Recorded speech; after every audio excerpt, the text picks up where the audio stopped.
meeting order. Mr. Hastings, will you lead us in our invitation and our pledge? Our Heavenly Father, we're grateful for the blessings of life. We're thankful for this group here that strives to do the best that we can for our students and our employees, and may we have the wisdom to do those things that would be in the best interest of Levy County. Be with us throughout this meeting. Be with us always. In Jesus' name we pray. Amen. I Pledge allegiance to the flag of the United States of America and to the republic for which it stands, one nation, under God, indivisible, with liberty and justice for all. All right. Let's go ahead and ask Mr. Clements to come on up and get started on that.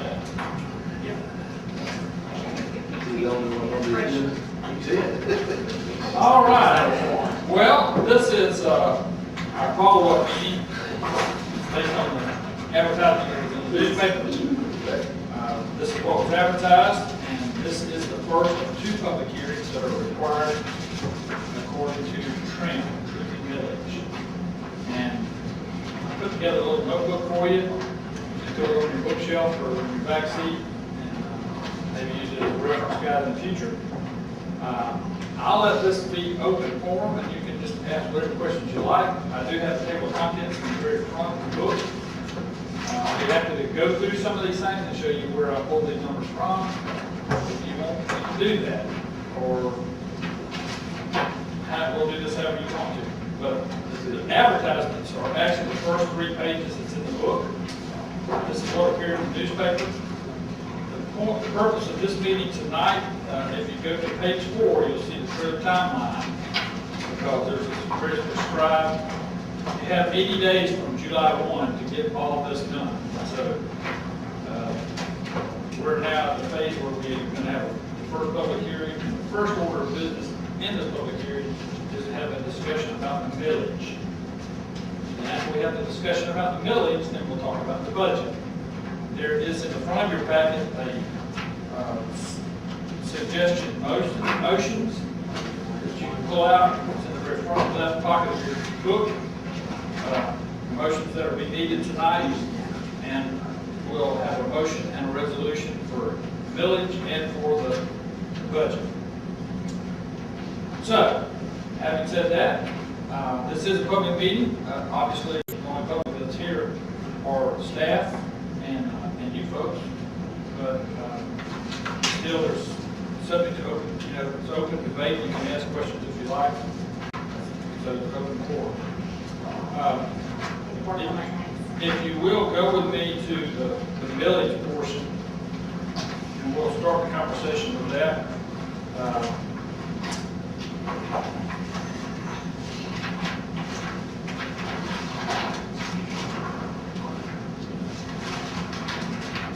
think it's on page 8.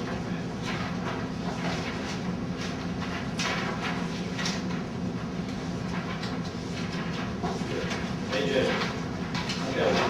The property appraiser's office gives us the first 4 lines of this document.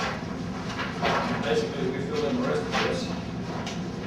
And what we're trying to come up with is we're comparing the current required local effort that the state says we have to impose in order to participate in FEFB.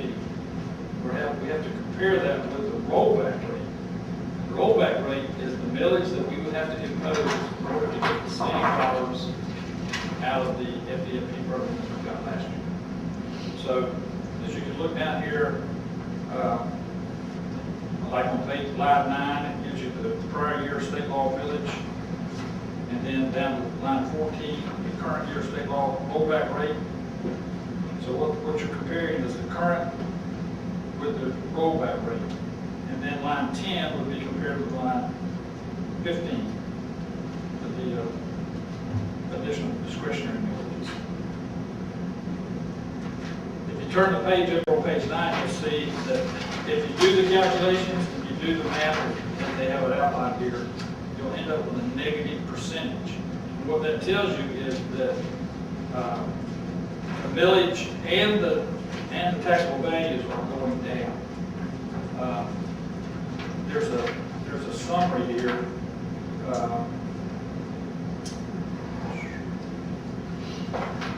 that's on line, page 22, look at page 22, you'll see what we're talking about.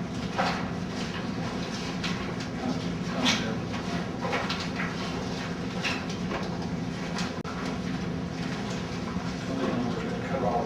You can see the effect, the historical effect of the millage and the millage and the appraised values. This is making the assumption that the Save Our Home Act that was put in place several years ago, that the values would go up 3% a year, which they do. But the millage also has changed, and the taxable values have changed. So at the bottom, you see the assessed values. Like this year, went down $56 million, 3.1%, 3.2% from last year.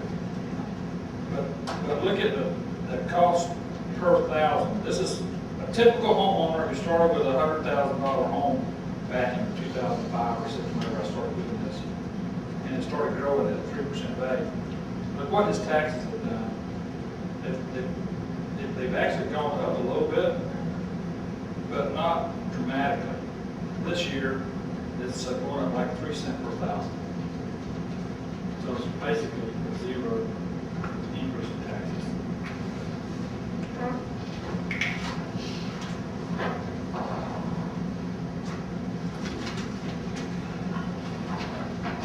So any other questions or any questions about the millage? I don't know if I explained that very well or not, but it's a little convoluted, but the whole point of truth millage is for the public to have some sense of consistency, I guess, and integrity in the process. That's why we have to have the public hearings and have the public debate about the millage. Mr. Hastings and I actually had a conversation about what if we were to impose the rollback. We've never actually done that as far as I know in the school system. I think county government has done that. I don't know of very many that have done that. Politically, it would be tricky, to say the least. But in times when we're getting more into FEFE, I'm not sure that you'd actually get much for your dollar. Maybe some political pain involved to do that. And I don't know that, I calculated it would be like $139,000 difference between what we're scheduled to receive and what we would receive if we imposed the rollback. This is not the year to do that. In fact, I just read an article today about people complaining, this was Broward, Dade County, people complaining about the governor saying we got this extra money, we're giving another $1 billion to the schools. And if you did a rollback with that type of rhetoric out there, it would not be good. Some years it would benefit us a great deal to do it, some years. Last year, Like when the FFP is going down, you know, you can kind of hold the line with the rollback rate. It would make sense to do it, but I'm sure it would be a great advantage to do it this year. That's just my opinion. With the increase in funding for the FEP, where do you project our fund balance to be? Okay, well, we'll get there. Let's finish the debate on the millage first, and then we'll go to the budget. Well, but doesn't that tie in a little bit? Do what? Doesn't that tie in? It does, yeah.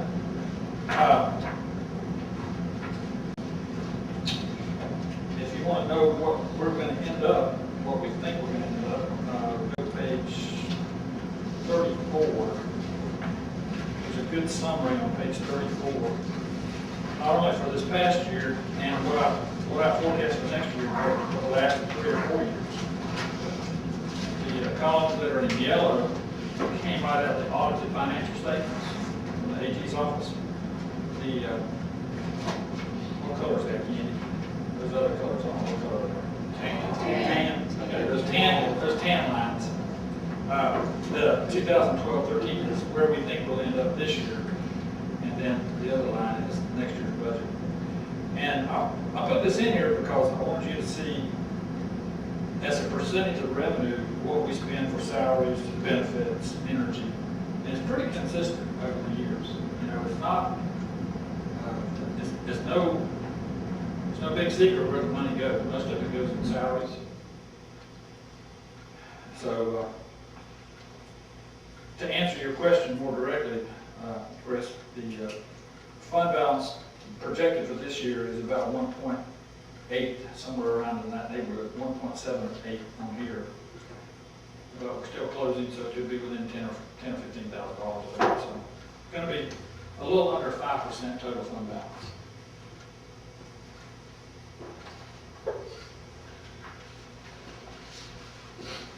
So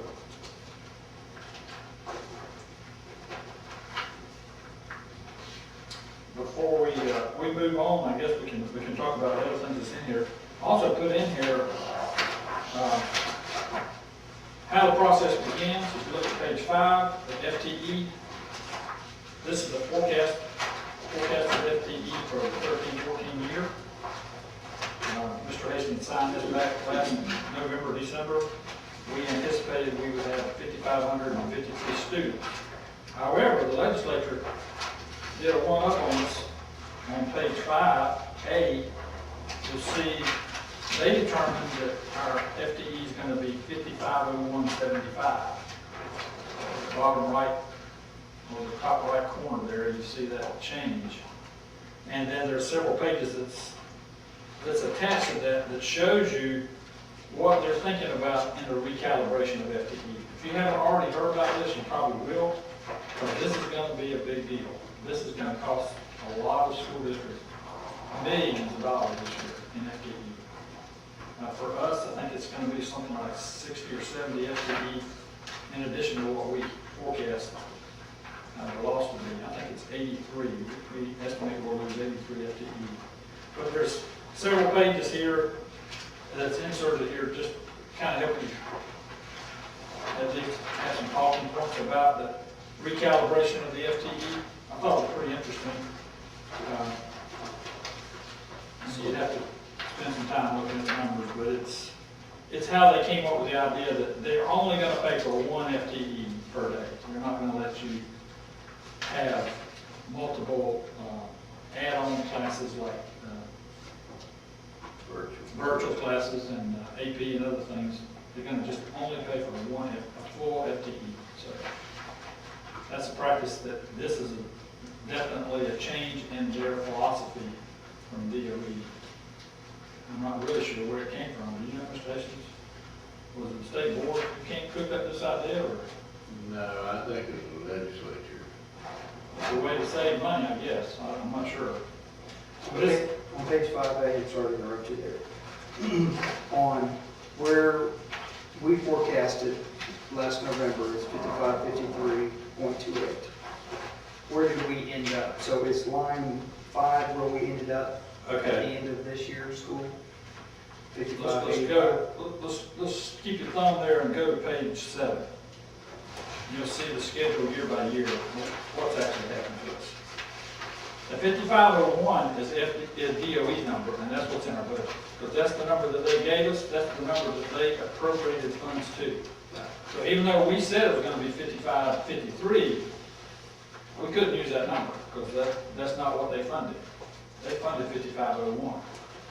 So my budget has to tie back to their numbers. Is that pretty much tied back, Bob, with the one FTE per? Yes, it is. Right. See, always in the past, I could use what we forecast. That would be our number in the second calculation. This year, the number was different. I couldn't understand why it was different than what we had forecast. And then I heard they were doing a little something different with the FTE. So it just kind of, I don't know, it was, yeah, they were finagling it somehow. I'm not sure why they came up with it. I guess because the virtual school, they're going to lose millions of dollars because of it. And you can understand why. So they're real concerned about Find out which legislator proposed to sponsor the bill and then see what districts are in their area, what was going on there, follow money, or lack of it. it. Yeah. But if you go back to page 6, we're on 7, look back at 6, you'll see the history of our FTE. It's still pretty much going south. Yeah. And we thought we were getting to a place where it was going to level out, but now with this compression of FTE, it looks like it's going to continue going down for for another little while here.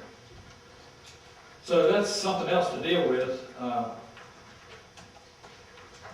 we'll just have to see where it lands. At this point, it's really hard to tell what that's gonna do to us, except that I'm confident it's gonna cost us money, but that's why they did it. Okay, so, On page 7, Mr. Cook, yes, these numbers on the far right, yeah.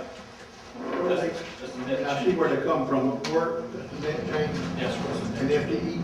Right. So actually, we kind of gained FTE 11 and 12. 11 and 12, we gained 7.6. Okay, and then we took 12, 13, the low 40 over. Yeah. And then that's what you said a while ago. It seemed like we were leveling out, you know, Yeah, sir. but, And I see where you talk about that 83, that's where it came from, that's what they say. Okay, thank you.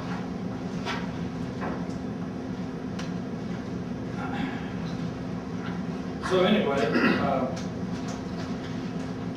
I didn't put the whole ones in here, they didn't send a packet of information like this, but like on page 11 and 12, 10, 11, and 12, you'll see where they prescribe the millage and they determine what that millage is supposed to produce. And basically, if you go to page 14, I take all that information that they send to us and I put it in one single spreadsheet and come up with it. My bottom line is to come up with their bottom. That's how we get there. And what I want to point out on this page is on line 54, the percentage of funding that we receive on page 14, 75% of it comes from the state of Florida. So that only the local taxpayers contribute about 25 cents on the dollar of what we spend in public schools In Levy County. in Levy County. And this is our general fund money, not our total dollars. Yeah, it is. That's true.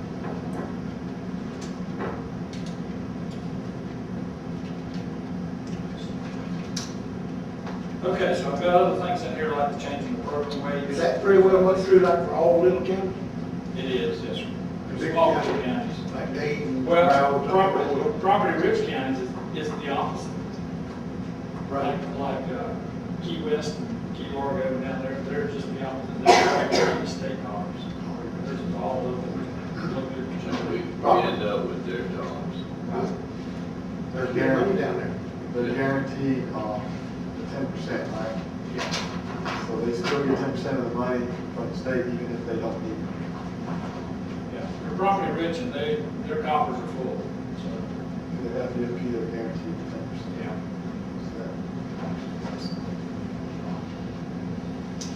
So, if you want to go with me to line, page 20, we'll talk just a minute about our entity, our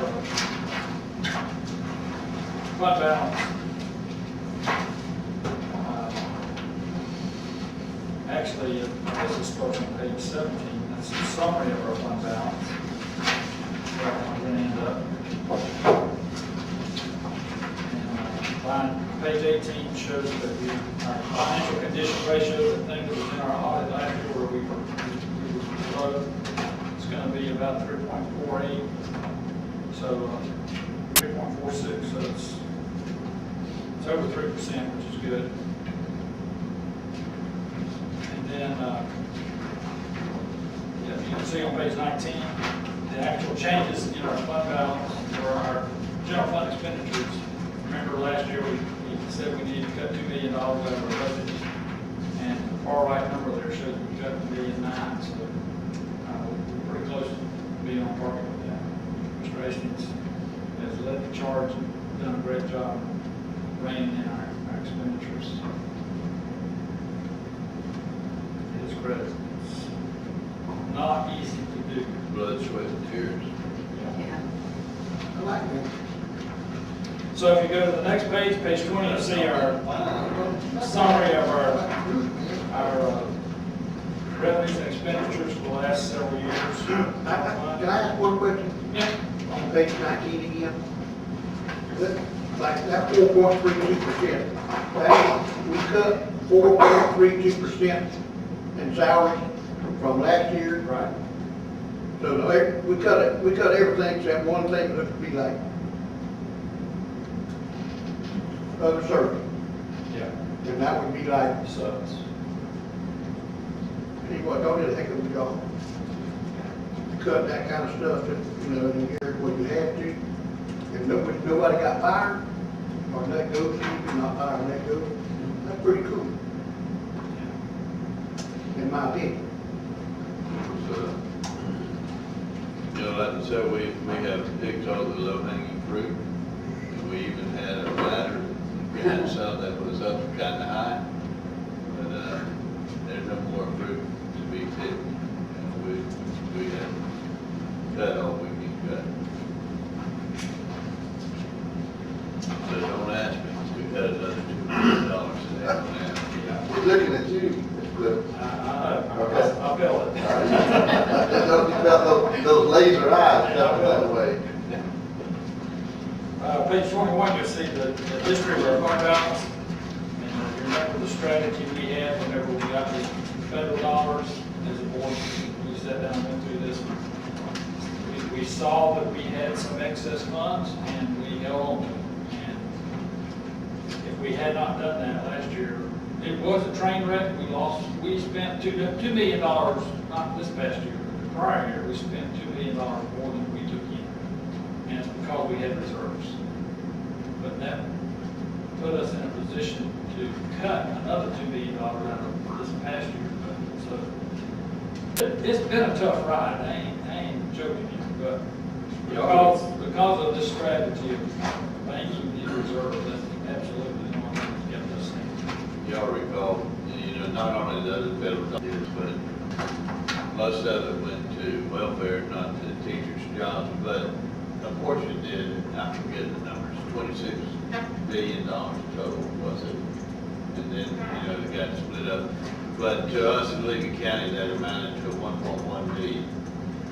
And the union was very adamant that they wanted that 1.1 billion in raises. And the federal government put out the mantra that we should spend that money immediately, and we did. But in spending that 1.1 billion for salaries, we then took 1.1 billion and set it aside to save it to ease this train wreck. And I think after all said and done, that they probably are appreciative that nobody got ripped, they got laid off. There was not a reduction in force, but we couldn't have done that without having set aside that 1.1 billion to get us through that train wreck that happened. Some counties didn't do that. They used it, they put it in salaries. They were in trouble. Which did not make the legislators happy. They were not happy when these district counties gave that out in raises instead of using it to buffer this train wreck. It made the legislature very unhappy with those counties. Well, it does look like we may be turning the page on our revenue stream. It looks like it's going the other direction, but there is a caution that on page 23 and 24, you'll see history of the tax receipts. This is money that's generated in our county for public schools. And you can see this past year we collected 12.4 million, and at one time we were collecting over 18 million. So if you look on the next page, page 24, you can see the trend line. You can see our FTE is going down and our taxable values and tax collections are going down. So we may not be at the bottom of this. I mean, you know, it looks like we are going to get a little more money in the FFP this year, but we're hoping that the economy will pick up and property values and other things. But the trend line still shows it going south, so we'll have to wait and see what happens. So it's just a caution. at this point, we can't relax because it's not over. The next couple of pages that's in here is just for your information, and it's about the charter schools. If you look through that, you'll see Nature Coast gets about $500,000. Western Wind gets about $500,000, so that's $1 million that comes out of our funds that we don't really have access to from charter schools. Where are you going to do that? It's on page 25.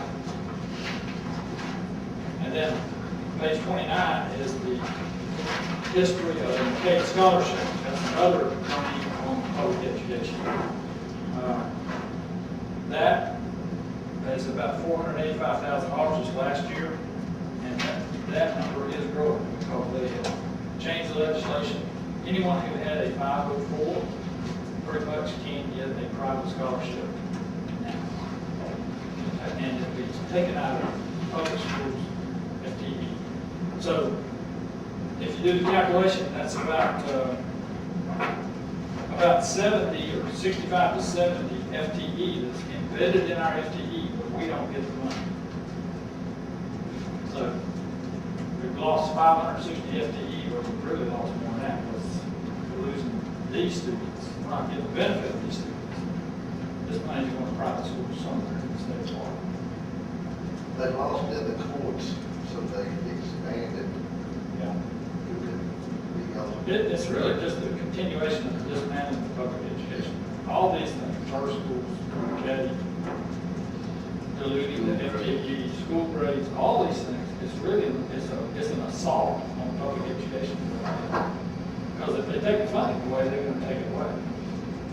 That's what they're doing. I don't know how to stop it, but it's a concern for sure.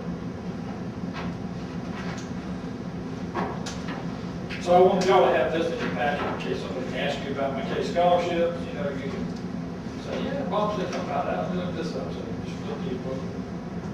You can talk like you know something about it. You know what I mean? Because you do. Yeah, you do. What's the qualifications for that? That's what ESE 504 plan. As long as they have an IEP. So would that include like a gifted child too? I don't think so. I think gifted. I don't think gifted or I don't speaking. think so. Given that they have an IEP? The IEP is different. I had a son that was 504 IEP. The IEP does supersede over the 504. They don't get any special allocations. That's a good question for Ross. Yeah, I'll know the answer to that. If you want to go to page 30, you can see the approximate number of employees we have. This is as of the end of last year. We have about 831 employees. The GF, the general fund, Yes. what's the FS? FRS is part of retirement. FS, number 4. Uh, On page 30 still, column or line 4. Food service. Food service, that. Yeah, I'm sorry. Thank you, I missed that. Yeah, sorry, my abbreviations here. Well, what's line 9 then? That's the regular food service employees. Line 4 was administration, manager position. Okay. Who would be in their number? So the way this reads is the top line is a summary of everyone, and then the bottom 2/3 of that page is the general and the food service and the federal. Who would be under number 5, federal administration?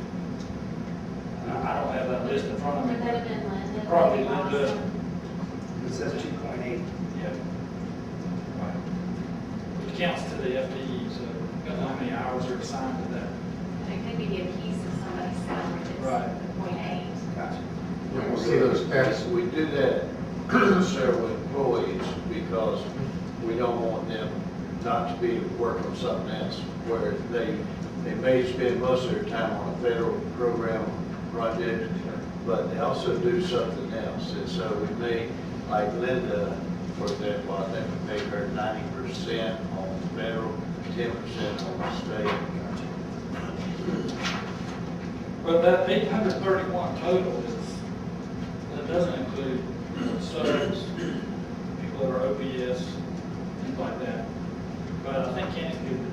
fact that that is significantly less than what we have had in the past. We had 920 in 2008 when I started. So you see, we're down about 9 employees from when I started. It's part of that $2 billion, so. But when you're down 600 students, you shouldn't have this many. Right. There should be some correlation, Yeah. for sure. Shouldn't have as many bus drivers. Okay, if you want to look at page 31, we find this interesting. I think you may have already seen this. This is actually 11/12. It came out off of DOE's website. The Levy County average teacher salary, $42,900. We're ranked 44 out of 74. So we're above the halfway mark, which is a good place. In comparison to the size of our district, I think we're doing pretty well. And then the next couple of pages is the change in the FRS.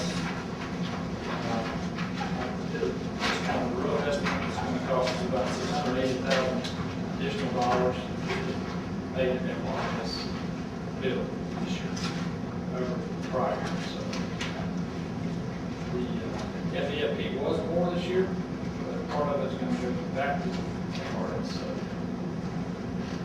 DOE give it and DOE take it away.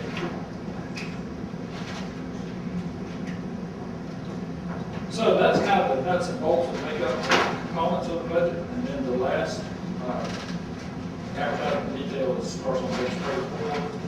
These are the things that make up the individual funds in the advertising, starting with the general fund and federal and capital, debt service and capital.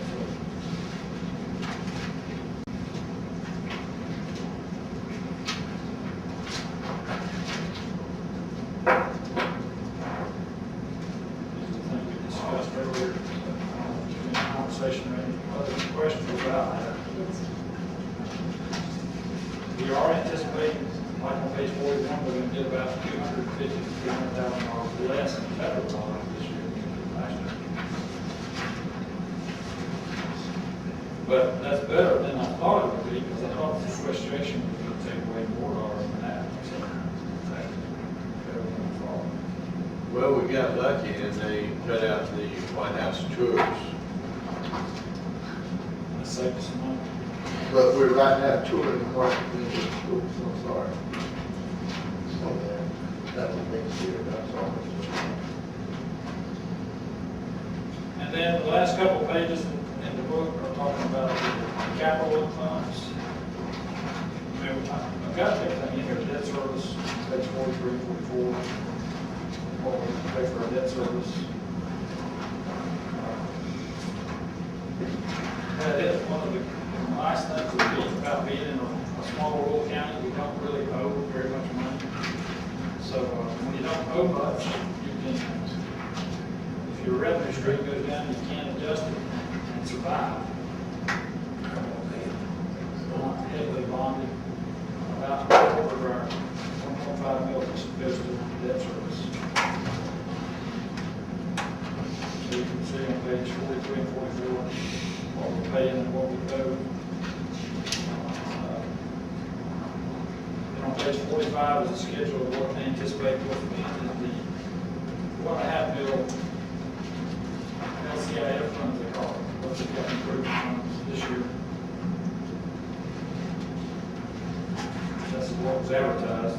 We may not spend it in that category, but in order to spend it, you have to advertise it that way. So that's why the advertising looks like it is.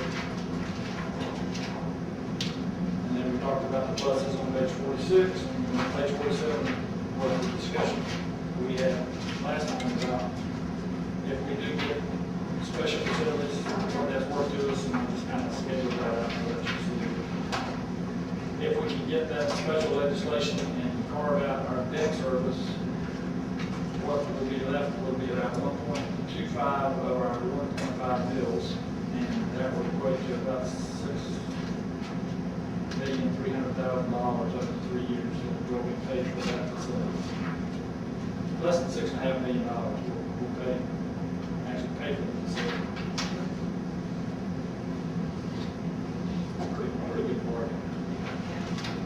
That's the only way possible for us to build anything of that magnitude. 50%.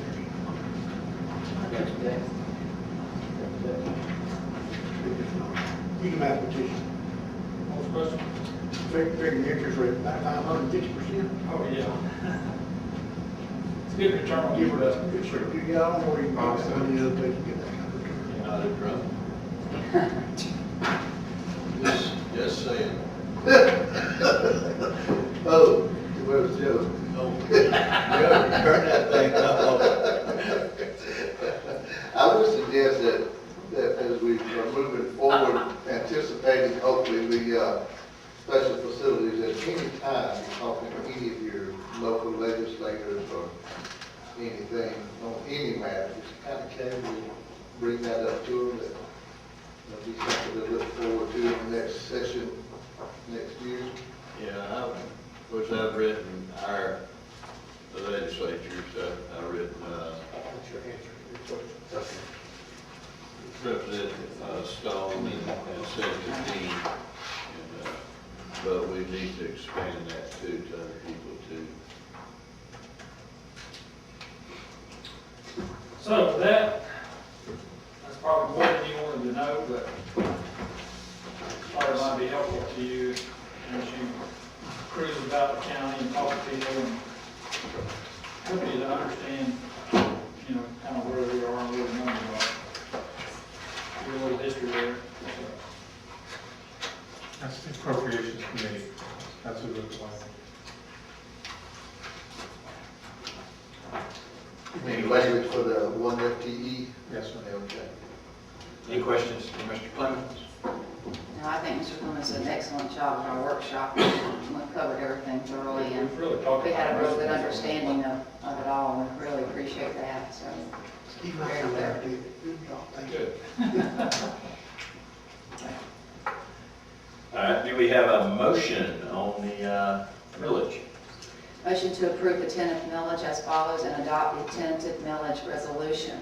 Required local effort, 5.086. Basic discretionary operating expense, 0.748. Capital outlay, 1.500, for a total millage of 7.334.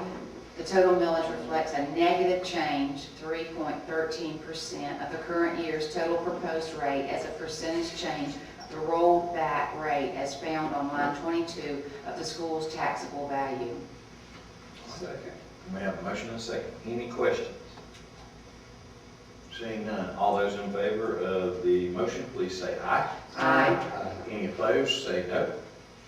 Motion carries. Do we have a motion pertaining to the budget? So moved. Motion to approve the tentative budget and adopt the resolution to adopt the tentative budget. Second. We have a motion and a second to adopt the tentative budget and the resolution. Any questions? Do we have any questions? All in favor of the motion, please say aye. Aye. Any opposed, please say no. Motion carries. Thank y'all. Thank you, Mr. Clemens. Does anyone have anything further to present at this time? Seeing none, meeting adjourned. Too late, Mr.